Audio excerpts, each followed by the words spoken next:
ভাবে তুমি? দেবর, তুমি অনেক, আমি তোমার সাথে এনজয় করতে চাই। যদি রাজি থাকো আজ রাতে আমার ঘরে এসো।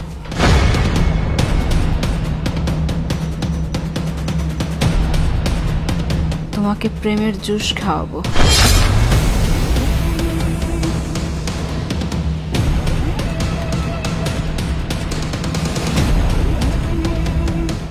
ভাবে তুমি এসব কি বলছো?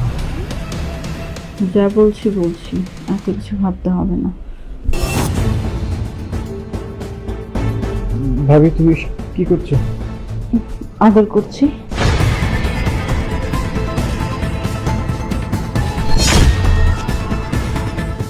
ভয় কেন করছো? তোমার ভাই কিচ্ছু জানবে না, শুধু তুমি আর আমি।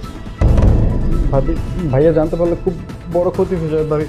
বললাম তো, তোমার ভাইয়া কেন, কেউ জানতে পারবে না। শুধু আধা ঘন্টার সময় দিয়ে আমাকে চলে এসে।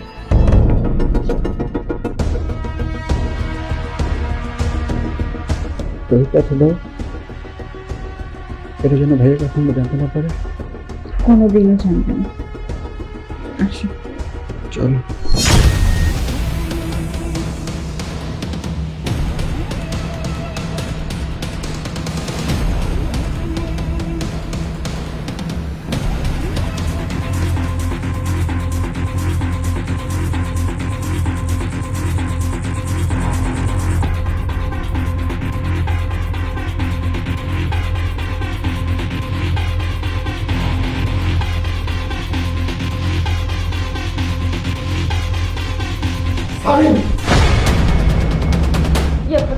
দেখো না, তোমার ভাই, আমি ঘরে ঘুমাচ্ছিলাম, তোমার ভাই এসে আমাকে জোর জুলুম করতেছিল।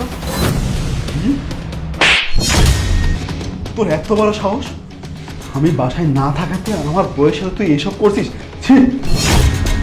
ভাইয়া তুমি বিশ্বাস করো, তুমি যা দেখছো এটা একদম সত্যি না, আর তুমি যে ভাবছো তাও সত্যি না। ভাবি আমাকে জোর জবরদস্তি তার রুমে নিয়ে আসছে। একদম চুপ, আর একদম নাটক করবি না। আমি এখানে দাঁড়িয়ে যা দেখেছি সব কি মিথ্যা? আমি নিজে দেখেছি তুই আমার বউয়ের সাথে খারাপ কিছু করতে যাচ্ছিলি। ছি, কি করে পারলি তুই এটা? ভাইয়ের মতন ভাবির সাথে এগুলো করতে তোর একবারে বিবেকে বাঁধলো না? ভাইয়া তুমি আমাকে বিশ্বাস করো না, তুমি না আমাকে অনেক ভালোবাসো, তোমার ছোট ভাই এমন কাজ করতে পারে না। তুমি বিশ্বাস করো, ভাবি যা বলছে সব মিথ্যা, সব মিথ্যা। ভাই তুমি আমার সাথে এমন করো না ভাইয়া, প্লিজ ভাইয়া। বল বলছি, শোন, তোর সব ন্যাকা কথায় না আমার মন বলবে না। তুই কি ভাবছিস আমি তোকে ক্ষমা করে দেবো? কখনো না। তুই কি ভুলে গিয়েছিস বাবা মা মারা যাওয়ার পরে আমি তোকে বড় করেছি, ভার্সিটিতে লেখাপড়া করিয়েছি? শোন, তোর মতন ভাই আমার দরকার নেই। আজ থেকে ভাববো আমার ভাই মৃত। এই মুহূর্তে এখান থেকে বের হয়ে যা, আমার বাড়ির ৩ সীমানায় যেন তোকে না দেখি। যা বলছি।